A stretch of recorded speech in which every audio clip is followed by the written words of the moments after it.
It was a very, very bad day for Donald Trump in court today. The latest tonight is a federal judge ruling that Donald Trump is not immune from being sued for the attack on the Capitol on January 6, 2021, sued by members of Congress and Capitol police officers who were victims of that attack.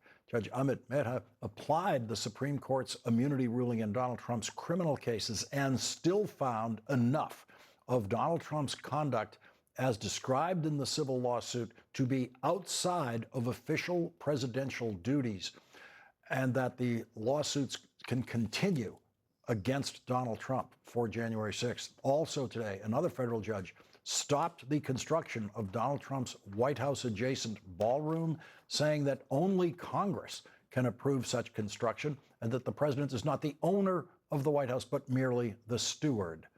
And the day began with a federal judge ruling that Donald Trump's executive order barring federal funding of NPR and PBS is unconstitutional. Joining us now is Democratic Senator Sheldon Whitehouse of Rhode Island. He's a member of the Senate Judiciary Committee and the Senate Finance Committee. Senator, let's go to the one that's closest to Donald Trump's heart, which is the ballroom, and a federal judge in a long opinion saying you're not the owner of this place, you are just the steward.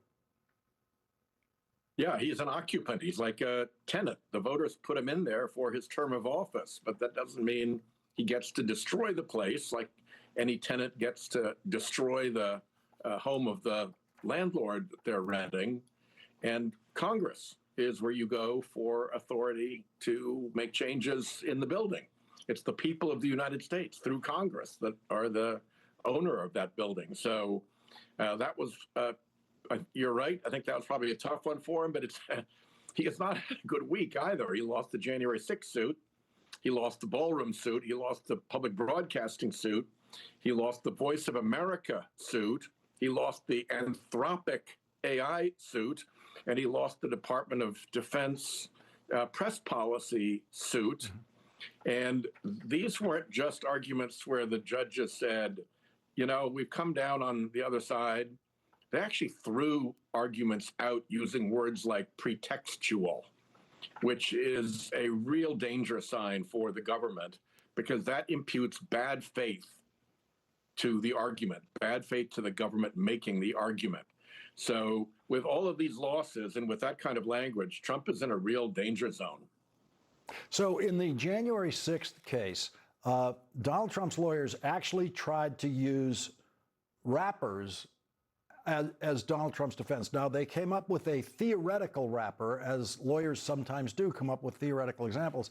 And it was the idea of it. They presented to the judge in their brief a theoretical rapper known for provocative and controversial lyrics, which might describe explicit violent acts. And how, you know, if that's allowed, then of course Donald Trump can say whatever he wants in his speech at the Ellipse, telling people to go to the Capitol and fight like hell. The judge responds to that by saying, but here is what is missing from the president's hypothetical.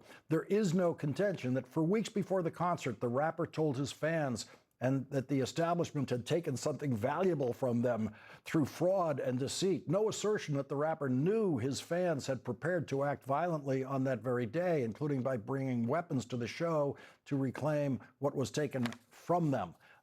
And so there's the judge finding that lawsuit can go forward. And the crusher for Trump is going to be that he and other relevant witnesses, like Rudy Giuliani and the folks in the Beast driving him that day, are potential witnesses.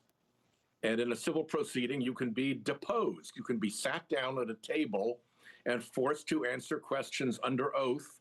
And if you lie, there are sanctions for lying under oath. And you're subject to cross-examine by good, smart lawyers who know the facts. And that is an environment in which Trump is going to do terribly. So I don't know what they're going to do by way of getting rid of this case. But if I were Trump's lawyer, I would do everything possible to make sure he did not have to go through a deposition because he would almost inevitably lie. And those are videotape depositions now in cases like this. And the only way it's public.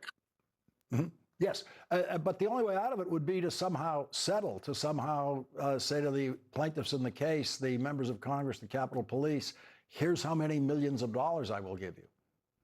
Which he would like to do with this Department of Justice, which loves to give away money to help him, even if there's not a real case. They just gave away over $1 million to Mike Flynn, for instance. And so the sort of, sue and settle deal for giving money away to Trump supporters with settlements, they call them, I'll put that in air quotes, it's kind of an established thing. And so I know he would like to go to Pam Bondi and say, well, let's go to the U.S. Treasury and have the taxpayers bail me out. You send the money over there. But because the judge has found that this was done not in his official capacity, he's not in a position to get the United States Treasury to bail him out. He is personally liable for acts that he has undertaken in his personal capacity. So, the instinct to not ever have to write a check and pay and to think that he can bluster and lie his way through it on Trump's part is going to be very strong. And his lawyers are going to have a hell of a time trying to protect him from himself. Because I promise you, if he gets into court and testifies, if he gets into a deposition under oath, he will lie.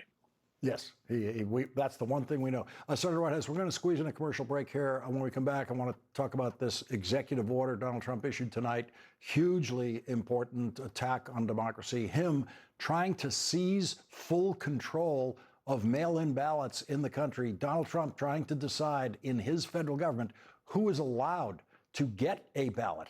We're going to have more on that with Senator Whitehouse after this break.